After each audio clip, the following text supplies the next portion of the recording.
Hey everybody, it's great to see you again on camera. I've been mixing and mingling in the virtual hallways and have just been so inspired by the conversations. That last panel affirmed everything we talked about in the opening plenary. The work that we do is sacred, the organizing that we do is sacred, and we take our responsibility so seriously in understanding that we cannot have reproductive freedom without freedom from tyranny and oppression. I want to personally thank Jamia, Atima, Renee, and Kimberly for gracing us with their presence and sharing their immense wisdom and leadership with us.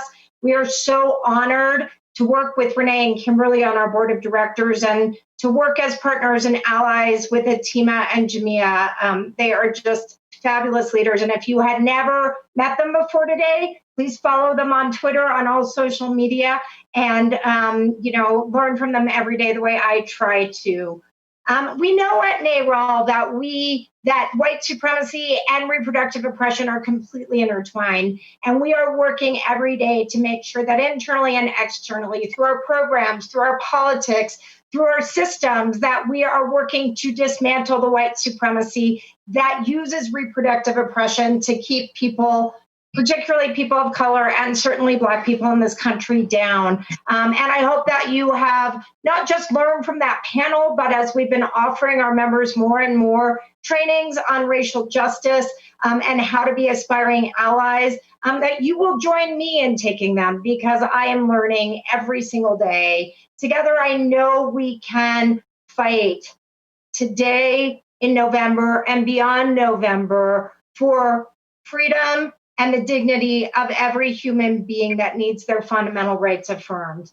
You've learned a lot this weekend, I hope, and you've certainly taught each other, and even some of you have taught us how to do better work leading up to November, which indisputably is the most critical election of our lifetime. We know that. We not only have to win in November at the White House, at the Senate and state legislatures, but we have to make that win a mandate, a moment of transformation in how we think about who we fight for and the fundamental freedoms and rights that allow for dignity, equity, and social progress. We need to make November a clarion call that advances all of our freedoms and all of our rights. Over the last 4 years, President Trump has certainly worked tirelessly, as he promised to do, to gut reproductive freedom and end abortion access. But he's also torn families apart, stoked racism and misogyny in service of maintaining his own power, and used disinformation to advance a radical right agenda. You all know that he has stacked courts with ideologues, threatening the progress that we can make when we fight democratically for reform through legislation and through electing the leaders who represent us. And since he installed Brett Kavanaugh on the court, we have seen that he has empowered a vicious right wing, extremists who will stop at nothing, yes, to ban abortion, forced pregnancy, and also punish people who avail themselves of the health care that they need. This is an element of their ideology that actually believes that preserving the white patriarchy means keeping everyone down through disparities in healthcare and economic justice and reproductive freedom and justice. That is what we are up against. That is what we fight for together. That is what we were here this weekend to learn to do better in community with the best tools that we know how. Our choice is clear and our mandate is crystal. We must take back the White House by electing Joe Biden. We must, and I have been a big part of this, fight the misogyny we know will dog his vice presidential candidate and the racism they will use if she is a Black woman or a woman of color. We must put control in the Senate in the hands of those who will fight for freedom and hold to account all of those who have rubber stamped Trump's agenda, who have used their power of the minority to stop progress by stacking the courts, by engaging in voter suppression, and by stopping legislation that's steeped in justice from coming to the floor of the Senate. We were made for this moment. NARAL was made for this moment. We believe in you guys. You are our secret weapon. We believe in that power of the collective to come together and fight strategically with the tools that we share for freedom and justice. We do that in service of our country, and we do that in service of candidates who we know are as committed as we are to lifting up these values, fighting with everything they have to make this a transformative moment in this country. Let us remember that we are the majority. And when we fight from a place of intersectional analysis, from understanding that the right wing wants no one to get ahead that is not part of them, when we fight with clear eyes about the disinformation that they're going to use, the voter disenfranchisement that they're going to use, their willingness to go to the ends of the earth to use our own bodies as weapons against us, and when we shatter the silence and stand up together as individuals and in communities, we will be victorious. We will be victorious for the candidates we work for. We will be victorious for the legislation we fight for. We will be victorious for the future that we know we need for freedom for everyone. I am so deeply honored to introduce our last external speaker of the summit. This is a man who has fought his entire life on behalf of women, families, reproductive freedom, and justice, but also for a democratic country that represents everyone who needs to be represented. When we win back the Senate with our members on the ground in South Carolina and all of you all who are going to be called to action after he speaks, we will be doing so with Jamie Harrison's voice ringing through that chamber, calling for everything we know we need. Jamie is a friend. He is an amazing leader, and I personally am going to be so proud when NARAL is a part and NARAL members have fought hard to take back the Senate with Jamie and South Carolina in the lead. I give you the next senator from South Carolina, the person that's going to send Trump's bulldog Lindsey Graham packing, Jamie Harrison. Oh, thank you so much, Elise. I so appreciate your leadership and your friendship over the years. You are just such a great leader here in this nation, and this is a time in which we desperately need your leadership. So thank you for all that you have done for me and for millions across this country. I want to also thank all of you and thank NARAL for having me today. Again, my name is Jamie Harrison, and I'm a candidate for the United States Senate here in South Carolina. Let me tell you a little bit about my path to where we are today. You know, I grew up in the small rural town of Orangeburg, South Carolina, just under an hour away from where I sit right now. My mom was 16 when she had me, and she dropped out of high school to raise me. My grandparents really played a huge role in my upbringing. My grandma had to drop out of school in 8th grade so that she could go pick cotton and support the family. And my grandfather, he dropped out of school in 4th grade. He went on to work at a dairy and then went on to work construction most of his life. These are two amazing people who didn't have a whole lot of money, but they were rich in terms of the values they taught. My grandma always told me, she said, Jamie, you help other people when you can. You could come to my grandma's house on Sunday and all of the pots would cook. The oven would be on and she was always ready for Sunday dinner. You get a plate full, and by the time you left, there was a plate wrapped up in aluminum foil for you to take home. That's how my grandparents raised me. They believed that even if they had $1, you'd get 50 cents. They believed in sharing what they had, even if it wasn't a whole lot. They would tell me often, they said, Jamie, even though you are among the least of these, we still have an obligation to help the least of these. Those were the values instilled in me. And throughout my life, I constantly thought about, how can I help other people? How can I make a difference in their lives? And I've always kept that way. You know, my grandparents also continued to push me in school, despite the fact that they didn't have a whole lot of education themselves, because they understood that education was the key to the future. So I worked hard and I ended up getting a scholarship to Yale. And I went back home to Orangeburg to teach at my alma mater, Orangeburg Wilkinson High School. I then moved to DC, and then I went to Georgetown Law School. It was then at Georgetown when I got a call one day from Jim Clyburn's office. They told me, they said, Jamie, the congressman wants you to come work for him. And I said, well, thank you, but I'm in the middle of law school. And his chief of staff said, well, we know that, but you can work and go to law school at the same time. And that's what I did. As Jim Clyburn moved up the ranks, he brought me along with him.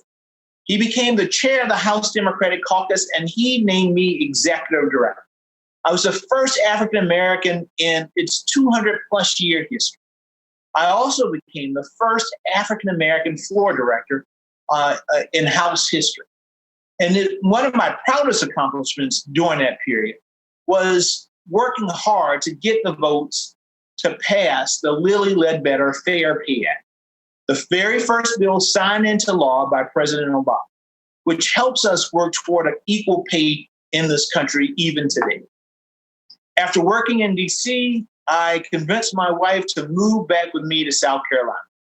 And here I became the first African-American chair of the state Democratic Party, where I led the efforts to improve our communities and uplift the leaders of tomorrow.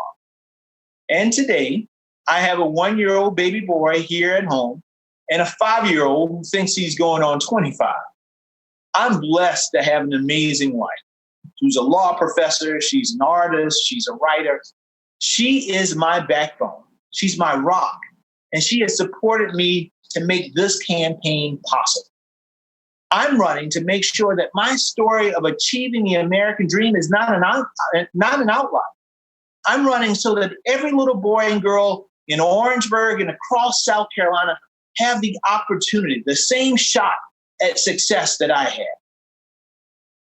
To do that, we need a stronger school system, a cleaner environment, and we need broadband internet in a state that lacks internet in far too many areas. But we also need better health care because too many people in South Carolina are not able to access affordable and quality care when and where they need it. So I'm honored to have NARAL's endorsement in my campaign. Lack of quality reproductive health care is one of the biggest challenges holding back South Carolina communities, especially in low-income and rural parts of the state. I support a woman's right to choose. It is one of the most difficult decisions a woman can make in her life. And I've always said that it needs to be up to her, her faith, and her doctor. We should not be passing laws that replace our judgment for the judgment of women. But my opponent, as you know, takes a different approach. Much of the work he does has been against reproductive health care. And much of that work has come from who he puts on the federal judicial benches. As chair of the Senate Judiciary Committee, Lindsey Graham is a judge's first stop on their road to confirmation. But let's take a moment to think about who he's nominated. Since 2017, a whopping 75% of the judges confirmed have been men. And that's not a reflection of America. And all too often, these men are inexperienced and pre-selected to make sure they will rule against reproductive rights. The 200th judge confirmed during the current administration once called for the, and I quote, complete and immediate reversal of Roe versus Wade. Lindsey has made it his mission to churn out as many young judges through his committee as possible. Since he was made chairman, the Senate Judiciary Committee has confirmed over 110 of them. Winning this race means taking the gavel out of the hands of a man hell-bent on sending our legal system back in time. Healthcare is on the ballot this fall, my friends, in South Carolina and around the country. Senator Graham's biggest contribution to the healthcare debate, as you might remember, was a disastrous bill called Graham-Cassidy. Lindsey tried to spin it as a moderate version of the previous Affordable Care Act repeal bills. But folks, it was anything but moderate. It was an extreme attempt to rip away coverage from more than 20 million Americans and hand all of that power back to insurance companies. it would have let the insurers deny coverage to people with pre-existing conditions. Over half of South Carolinians live with some sort of pre-existing condition. This bill would have gutted reproductive health care. It went further than previous bills by letting states write their own rules on what has to be covered.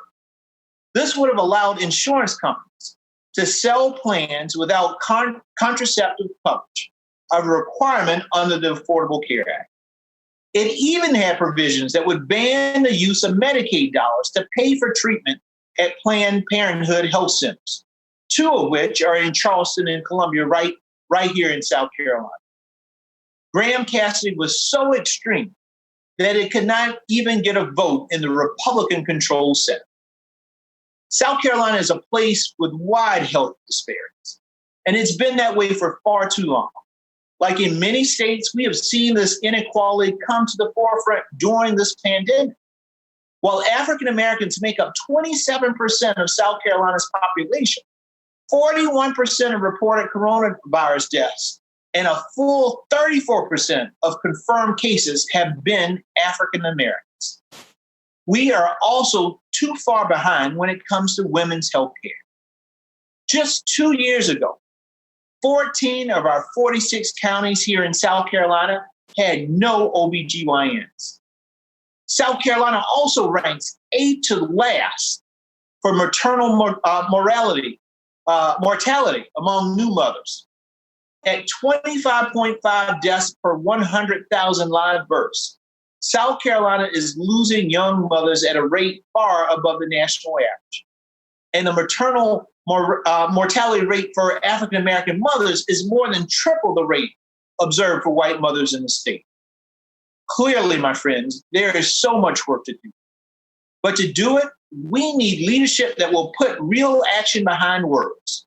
It's why I believe South Carolina is ready to turn the page on a leader who is more interested in his own political relevance than he is on solving urgent problems here in this great state. That's why I'm so excited about all the progress we've made in this race. We have outraised Senator Graham the past 2 quarters. We have donations from all 46 counties of South Carolina, and more than 5,000 volunteers have signed up to help reach out to voters. We are closing the gap, my friends, and the momentum is on our side. A poll that just came out last week from Morning Consult has us down by 1 point to Senator Graham. And just another poll had us tied with Senator Graham. He can no longer take the people of this great state for granted. That's why I was so excited to hear NARAL was convening the best volunteers, organizers, and movement leaders in the country. With your new skills and knowledge, your work will be so important to helping elect forward-looking candidates up and down the ballot. People tell me that this will be an uphill battle, my friends. I agree. But to me, it's a hill worth climbing. I want to thank you again for all of the hard work. And I want to leave you all with a story. The story that I call my story of hope. Here in South Carolina, our state motto is, "While I breathe, I hope." This story took place when I was the floor director in Mr. Clyburn's office. There was one day I was in my office late at night, and my office was on the 3rd floor of the U.S. Capitol. I shared walls with the legendary John Lewis, and also with former Senator and Secretary of State John Kerry. Well, there's one night I was in my office, and it was so late that the custodial staff showed up. And there was a middle-aged African-American woman, and she was vacuuming and she was wiping things down. And I noticed her, and then I went back to work. And then all of a sudden, I felt somebody looking at me. I looked up from my monitor, and there she was, standing in the doorway. And I said to her, I said, "Ma'am, do you need to come in?" I said, "You're my boss. You come in, and I can go out in the hallway to finish my work."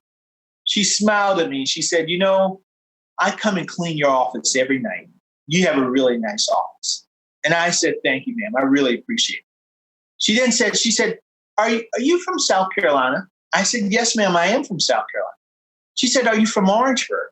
I said, yes, I am from Orangeburg. I'm from Mr. Clyburn's district. She said, oh.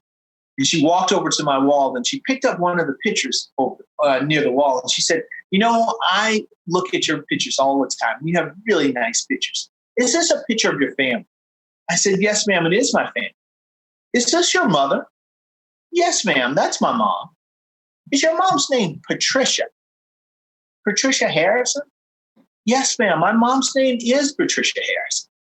And she stopped in the middle of the room.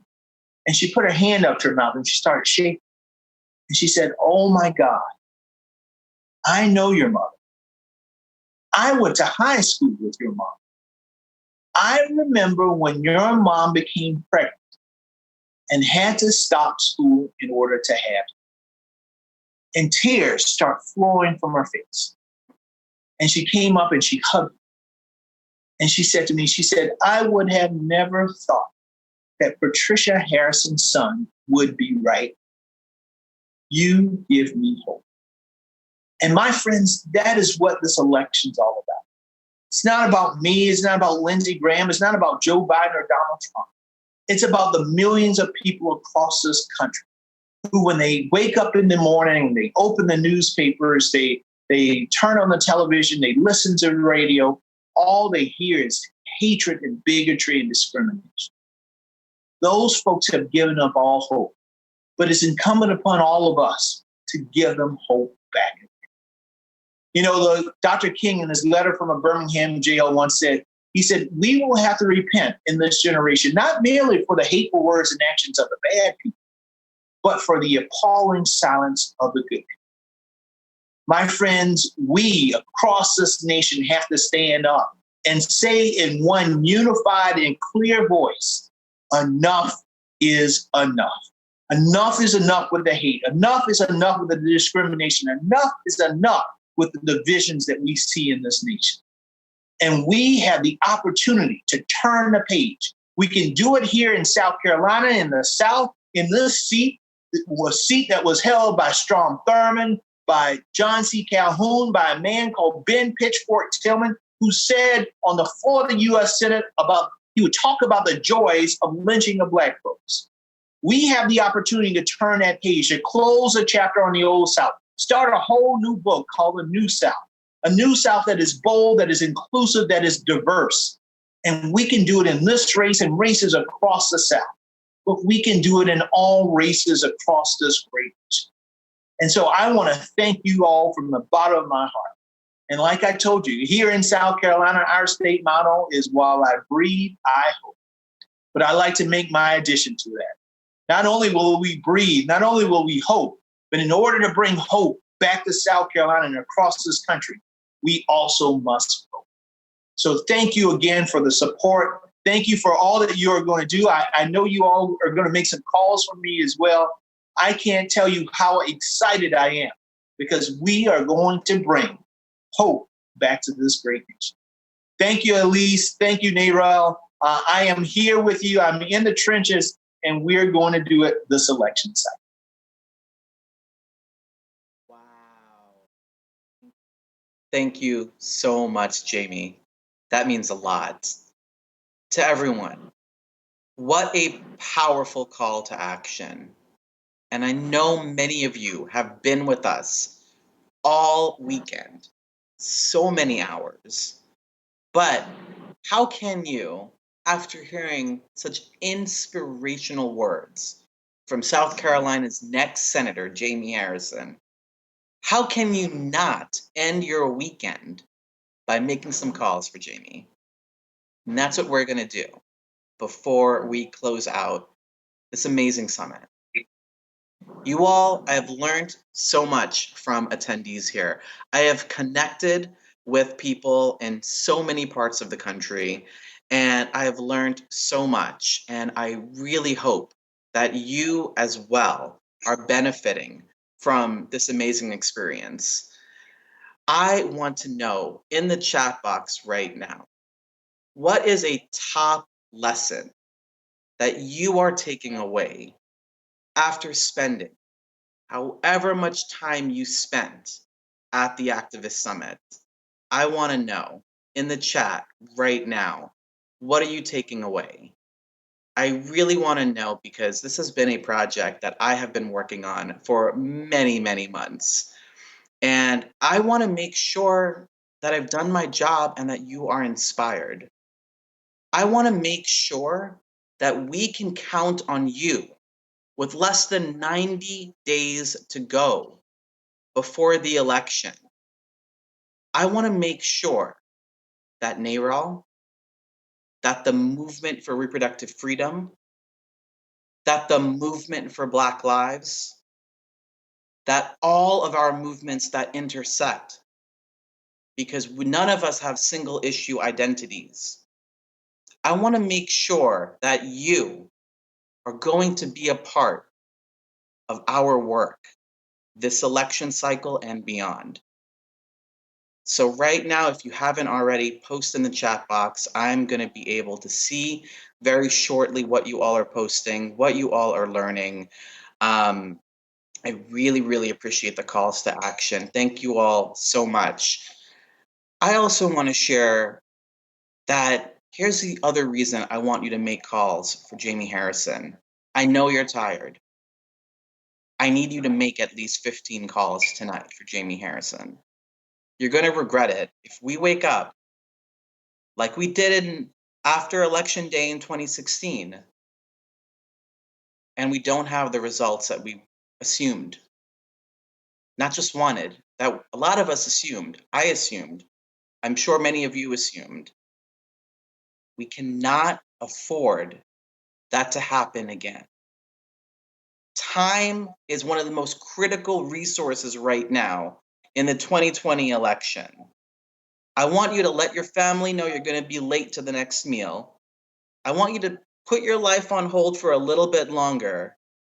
I want you to stay engaged in this summit because this is the critical work.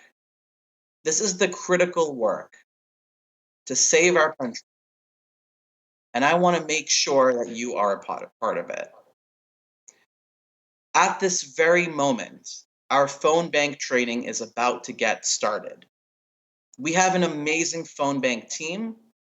We have everything ready for you to make right now at least 15 calls so that Jamie Harrison can join our amazing reproductive freedom champions who are fighting the good fight in the US Senate right now, but do not have a majority. Jamie Harrison is one of our champions. Teresa Greenfield in Iowa is another one. Joni Ernst, who is someone who also has to go. We need to make sure that we have more allies in the US Senate.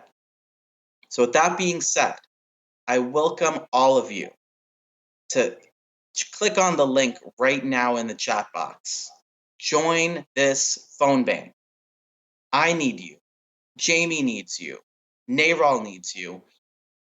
And the entire country is counting on you to mobilize the majority of Americans who support reproductive freedom and take back the US Senate.